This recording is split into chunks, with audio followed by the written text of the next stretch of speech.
Woohoo! Welcome, guys, to VHP Engines. Yeah, so this is the video I said I was going to make last night. I didn't make it last night because I got drunk instead. And after I got drunk, I decided to go lift weights, which probably wasn't a good mixture. No, I didn't die, but at one point in time, I was sitting in a pool of sweat on the floor with my barbell rolling around in circles. Anyway, besides that, okay, so the trigger for this, the reason why I was triggered, is because on the way home, or I guess at the point where I was driving home from work last night, somebody fucking sent me or hit me up with a message on YouTube, again saying how I was stupid for thinking that my A3 video saying that there's no way I'm getting anywhere near close to 200 horsepower without using a VTEC head with just A2 pistons. And I'm pretty sure I've said this multiple times already. I'm not going to rewatch every one of my fucking videos every time somebody challenges me on some shit, because I'm fairly confident I remember what the fuck I talked about. And I also even made a video similar to this before when I was talking about compression, because there are people on other videos before who have challenged me saying that you're not going to get 50 horsepower out of a compression pump or some shit like that. And I've said this. I know you're not going to get a 50 horsepower jump. That is a big jump from compression alone. All right? But I think it's fairly obvious, it's common knowledge that higher compression means more power in your fucking engine. This is why there's plenty of performance parts out there that are specifically, there's the pistons out there designed to raise the fuck out of your compression. Now, as long as you keep it to the point where you're not crossing over a line to need fuel, yes, you can still get a power jump without going crazy high in compression, without using cams, and without going with E85 or higher fuel grades, right? Now, I got two examples for this of how back up the shit that I've been saying here. One of them is fucking basic ass shit, just looking at Honda's B20. You know, the fucking B20, right? How do people market the B20? High compression, low compression. Do you really know the difference in compression ratio that makes that difference for them to list it like that? Why do engine sellers list it as high compression versus low compression? Because it's common knowledge that the high compression B20 makes more fucking power than the low compression B20 does, right? That's why it's a selling tool, because it's true. It's true. All right? Now, oftentimes, the common engines that are sold over here, or the common B20s that we get, are the ones that are in like the 130, 140 horsepower range versus the 150 horsepower range. Do you want to know how much compression difference it makes for that power gap? The ones that are around the 140 horsepower range are 9.2 to 1. The B20 engine that's considered high compression is 9.6 to 1. That's a very minuscule jump in power, and you're looking at about 10 something horsepower there. So if you're going from like a 0.2 to a 0.6, which is like what? It's a 0.4 difference in compression, and you're getting a 10 horsepower increase, and that's the only difference in the engine is just that compression difference.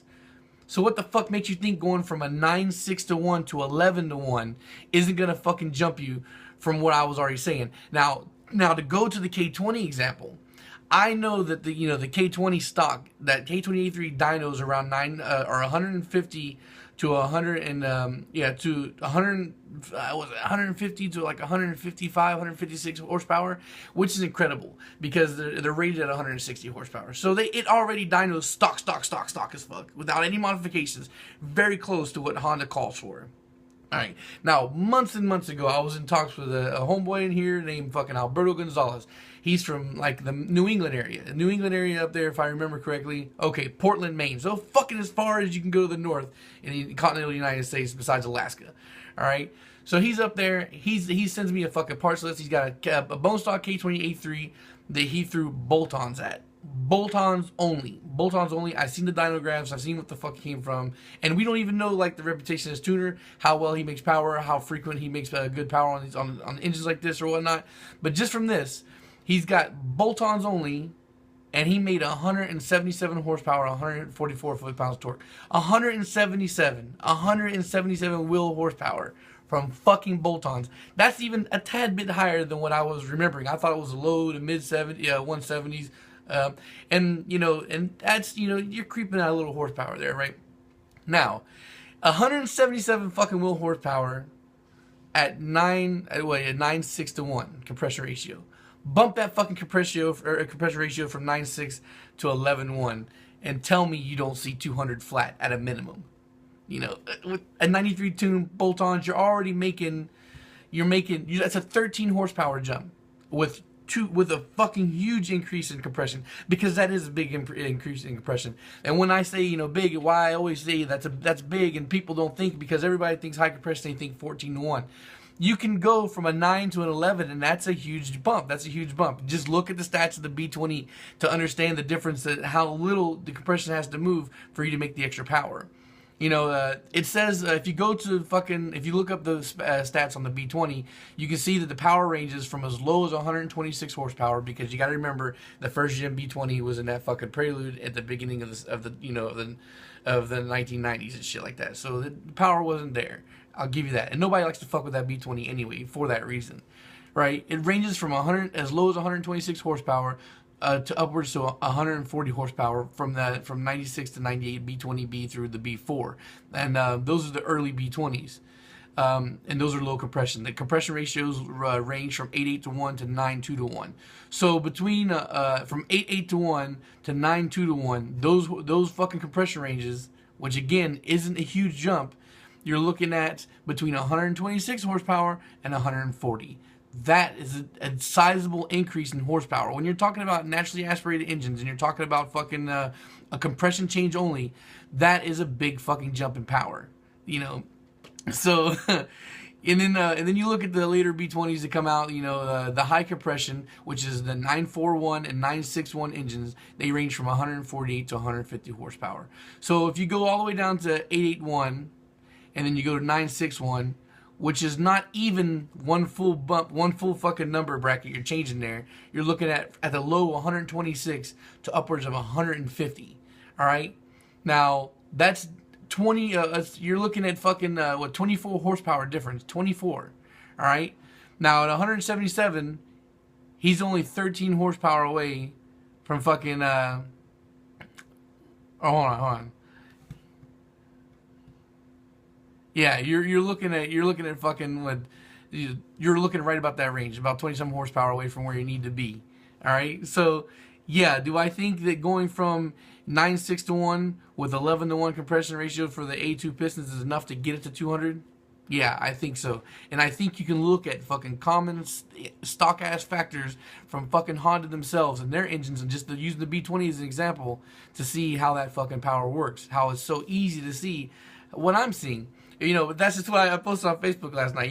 Do your fucking fact checks and your research first before running your cocksucker off to me, because I do put a lot of thought into things. I know some of you fucking guys are insisting that I'm just running out the mouth randomly and shit, but if I don't already know it, then I check into it. In this circumstance and situation, I was able to use common sense before seeing the numbers, because I've commonly seen what this engine does coming off the dyno, what this engine does coming off the dyno. You see a trend enough times, and yeah, you'll see an ugly duckling where somebody will have power, or will have the bolt-ons or the modifications they need to make the power but aren't, and it usually falls back to a tuner, or there's some problem in the engine that they're not saying. But just looking at dyno results on a regular basis, you can see a trend. The only problem is with the A3 is that nobody gives the A3 a chance when they nobody gives the A3 a chance to build. So you don't see the fucking trend there. You don't see it. So a lot of times talking about the A3 engine, you gotta kind of go off theory. But this isn't just like a fucking random guess. This is common sense playing with the fucking numbers to see what it is. So yeah, again, the A2 pistons in that with bolt-ons will get it to 200 horsepower. It won't be, 200 horsepower even, is, the whole argument for this is that at the price you're paying for the A3, if you do the swap yourself and you do it with, going the cheapest route, then the A3 can be a viable, cheap option for somebody who wants K. And 200 horsepower is still 200 horsepower. That's, when you're doing 200 horsepower in a fucking in a B series, and you're not using forged pistons or rods to go incredibly high in fucking compression, that's something to celebrate about. That's that people celebrate over that horsepower benchmark. So I think there's nothing wrong with taking a 160 horsepower fucking K series and making 200 horsepower of that. That's 40 horsepower bump. That's a pretty good increase. And then I've also said too, if you want to step up the fucking game, you put the A2 head on that sumbitch, and you're looking at, at that point with the real IV tech, you're not looking at anything that would hold it back from making upwards in the high 200s. I think it's fucking hilarious, man. It's hilarious. you know, this week it seems like the channel grew a little bit faster than it has in recent weeks. Now, it's still not a huge bump, but I moved through the 1600s a lot faster than I moved to the 15s. It seemed like I was at 1500 for a very, very long time. And I hit 1600 flat sometime last weekend. We're moving into the new week. Or this is the following weekend, and it's the 640s. So, of course, again, with an increase of subscribers, an increase of viewership, you got more people that are coming out of the fucking blue to talk shit. And I'm not gonna engage with shit talkers anymore. Like, if I see somebody who's just there to only talk shit and not have a debate, then I'm just gonna block right away. So yeah, if you're one of those guys that's on here and thinking about criticizing or think you're gonna get people to go watch your channel because you're talking smack on mine and you're getting me to engage, that's not gonna happen anymore. I'm gonna play like all the other YouTubers play and just ignore you fucks.